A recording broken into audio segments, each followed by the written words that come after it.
জয় নিতাই, জয় গৌরী, জয় জয় শ্রী রাধেশ্যাম। সকল ভক্তবৃন্দের চরণে ধন্যবাদ প্রণাম জানিয়ে আজ আমরা ভাদ্র মাসের শুক্লপক্ষের যে একাদশী, সেই একাদশী সম্পর্কে আজকে আলোচনা করব।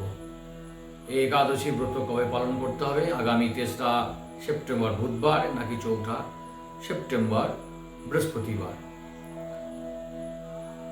এখন চাতুর্মাস ব্রত চলছে। এই চাতুর্মাস ব্রতে এই পার্শ্ব একাদশী, ভগবান পার্শ্ব পরিবর্তন করেন, তাই এই একাদশীর নাম হচ্ছে পার্শ্ব একাদশী। এই একাদশী ব্রত আগামী 4ই সেপ্টেম্বর বৃহস্পতিবার পালন করতে হবে এবং ওই দিন ভগবান বামনদেবের আবির্ভাব তিথি। সেই আবির্ভাব তিথিতে বামন দ্বাদশী। তাই নিষ্ঠা সহকারে আগামী 4ই সেপ্টেম্বর বৃহস্পতিবার সকলেই এই ব্রত পালন করুন।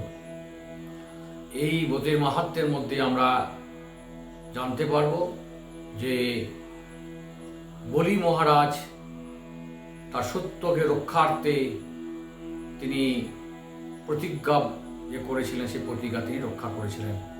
সুতরাং সবকিছু পরিত্যাগ করা যায় সত্যের জন্য, কিন্তু সবকিছুর জন্য সত্যকে পরিত্যাগ করা যায় না, এটাই তার প্রমাণ। এর পূর্বের যে আমরা একাদশী ব্রত পালন করেছি, সেই একাদশীতে আমরা মাহাত্ম্য পেয়েছিলাম। এরা চক্রবর্তী রাজা হরিশ্চন্দ্র, তিনি সত্য রক্ষার্থে তিনি সব কিছুকে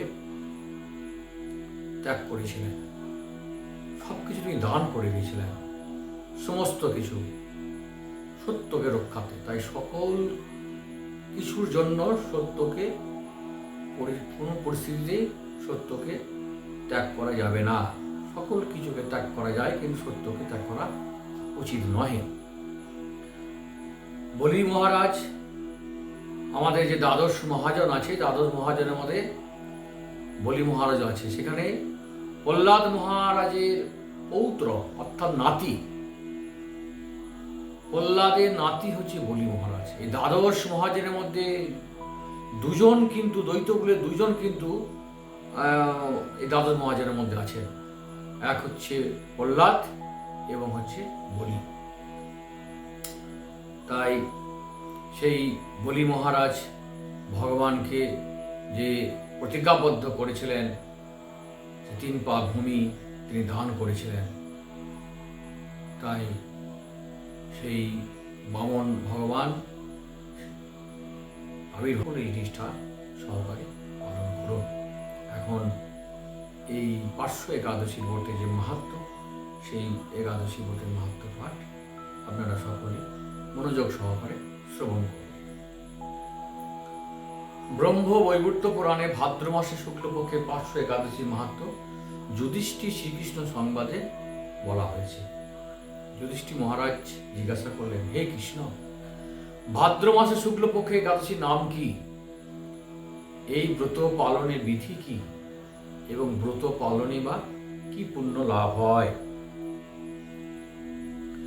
উত্তরে শ্রীকৃষ্ণ বললেন, হে ধর্মরাজ, মহাপুণ্যপ্রদা, সমস্ত পাপ হারিণী এবং মুক্তিদায়িনী একাদশী বাজপেয়ী যজ্ঞ থেকেও বেশি ফল দান করে।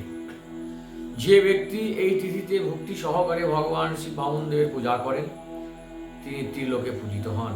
পদ্ম ফুলে পদ্মলোচন শ্রী বিষ্ণুর অর্চনকারী বিষ্ণুলোক প্রাপ্ত হন।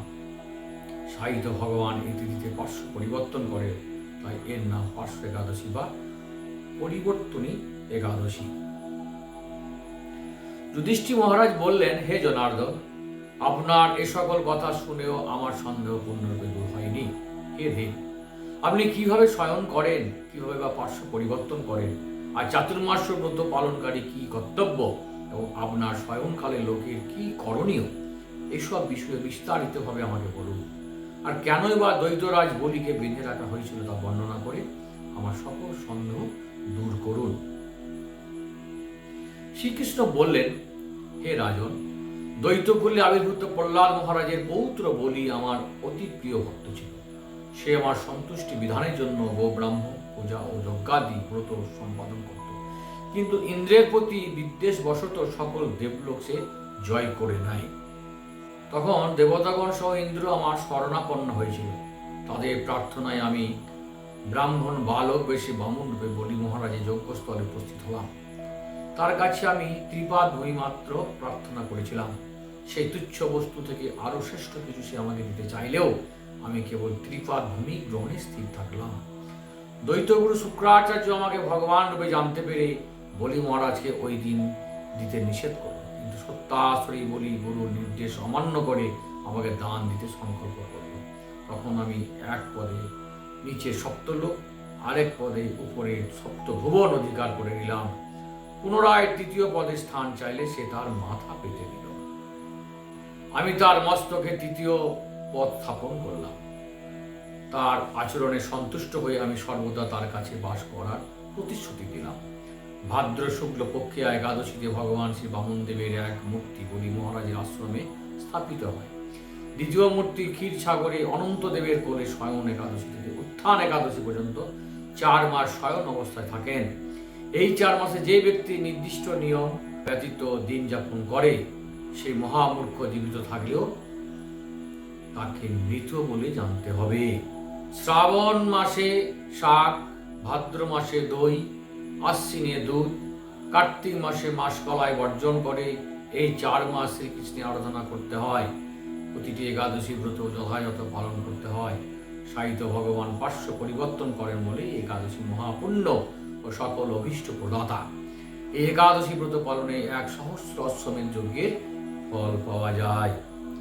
পালন পরের দিন অর্থাৎ 5ই সেপ্টেম্বর শুক্রবার সকাল 5:23 হইতে সকাল 9:32 মধ্যে সকলেই এই ব্রত নিষ্ঠা সহকারে পালন করুন এবং নির্দিষ্ট সময়ে পালন করুন।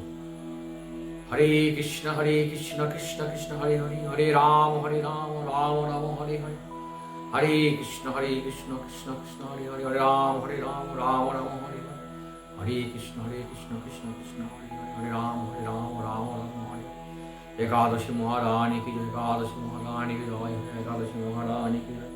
নিতাই গৌর হরি হরি হরি।